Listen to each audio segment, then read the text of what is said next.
Alright, welcome ladies and gentlemen. Look at these kind of headlines. The MCU is setting the Marvels up to fail. Disney confirms record-breaking runtime for Captain Marvel 2. In fact, terrible short runtime. It's no surprise now where the box office projections are looking like, well, I don't know, Flash-style money, quite frankly, that Disney is scrabbling. The social media embargo, the review embargo, ladies and gents, for the Marvels lifts on November 7th at 9 p.m. 9 p.m. And then the review embargo lifts on November 8th. So social media reactions, where you can just give a little bit of your opinion, on November 7th. And then the review embargo lifts on November 8th. Not great, considering the movie drops 2 days later. 2 days later on November 10th. That's a very bad sign, all things considered. That is a very, very bad sign when it comes to the Marvels. Now, review embargoes are generally there for a few reasons. So, to avoid spoilers, obviously. Review embargoes are there. You don't want spoilers to get out. But also you don't really want, it to get out there that the film is terrible. That's the other reason why you have review embargoes. Especially, you could have a social media embargo release quite early. Just to get people's general thoughts, right? You just get general thoughts and opinions out there. Because you can't reveal any spoilers in those social media sort of reviews. It's just, oh, I liked it, no I didn't, oh, this will be earth shattering, no it won't. That's the sort of brunt that you'll get there. And that's 3 days before. Bearing in mind there'll be previews, so actually a lot of this will go out on November 9th. People will be watching this film on November 9th because of how theatres do previews now. So it's in a microcosm, you'd look at this and go, well, maybe nothing to be too concerned about because the social media embargoes hiding a spoiler, maybe. No. The review embargo lifting on November 8th, paired with a social media embargo on November 7th, is a very bad sign. It shows that Marvel and Disney have absolutely no confidence in this film whatsoever. And it makes perfect sense why this film has had so many issues. And it makes sense why, as well, this film is, the runtime is 1 hour 45 minutes. Now, that is the shortest MCU movie currently. And it's short for a reason. You have the review embargo and social media embargo so close to release. It's to get as many showings in that opening weekend as possible so it doesn't look as bad. Also, so they can try and make as much money as possible before it gets out there that people really dislike this film. That's why it's 1 hour 45 minutes. It's very bad news. Very, very, very bad news. And it's, it's not small. It's quite a long time. I mean, it's several pages, basically, of script that they've cut out.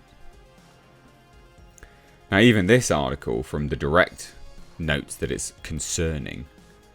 So some of the most successful MCU films have been the franchise's longest, not the shortest. Unlike the original Captain Marvel 2 is an ensemble featuring 3 heroes as opposed to 1. So surely you're going to need more time to set those people up. Maybe, for the people that didn't bother to watch all the garbage TV shows. It's also worth noting that fan confidence in Marvel Studios and the Phase 5 slate has considerably cooled in light of recent disappointments and the studio restructuring. Still, neither recent events nor the film's surprising brevity confirm that the Marvels will be a disappointing film. Kind of does, though. The film has 3 leads. MCU fans already know these, apparently. No, they don't, because no one watched those series. Barely anyone watched them. The shorter length might also mean a more concentrated, character-driven plot. Not really, when you've got to introduce these characters to people who hadn't seen those films. And it's not even Captain Marvel 2. They've removed that name, although it's still called Captain Marvel 2 in China, bizarrely. But even articles such as this from Game Rant, sorry, Games Radar then, but it's Game Rant, have said, the MCU is setting the Marvels up to fail. They are. and it will be a box office disappointment. I anticipate this getting flash money, being a total failure of epic proportions, genuinely. So The Marvels, the second installment of Captain Marvel series, aims to tie together the stories of Carol Danvers, Monica Rambeau, Kamala Khan, because their powers become intertwined.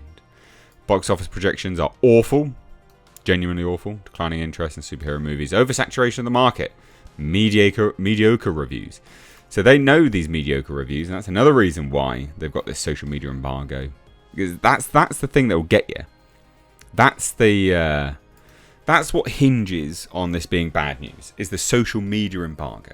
Because the review embargo being so close is not that much of a surprise. They want to keep stuff hidden, let's say. They want to keep some spoilers hidden, but that's fine.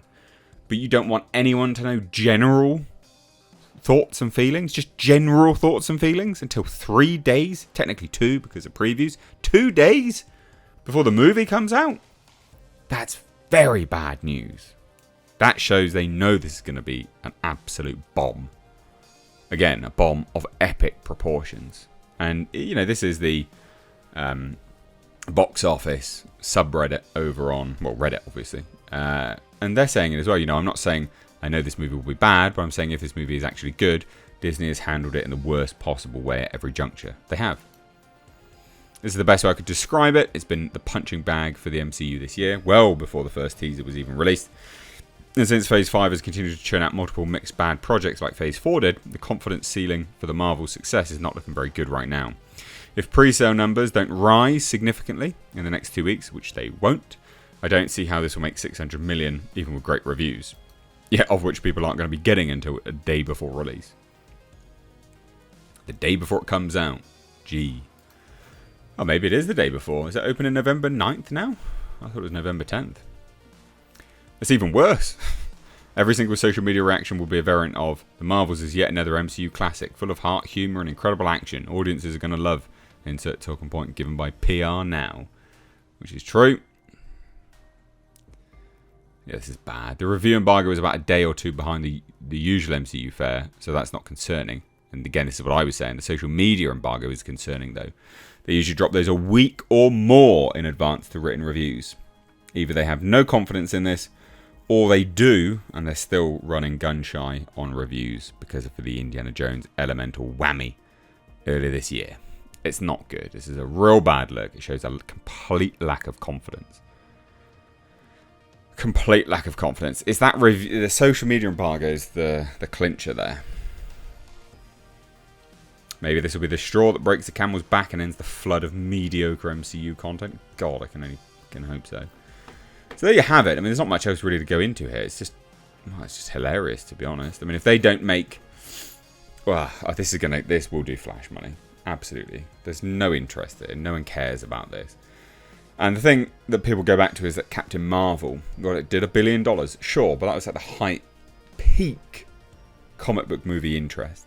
It was literally wedged between two of the biggest comic book movies, Endgame and Infinity War. So, yeah, there's no reason for people to watch this outside of those people that watched the TV series, which barely anyone did. So, there you go. Bad news.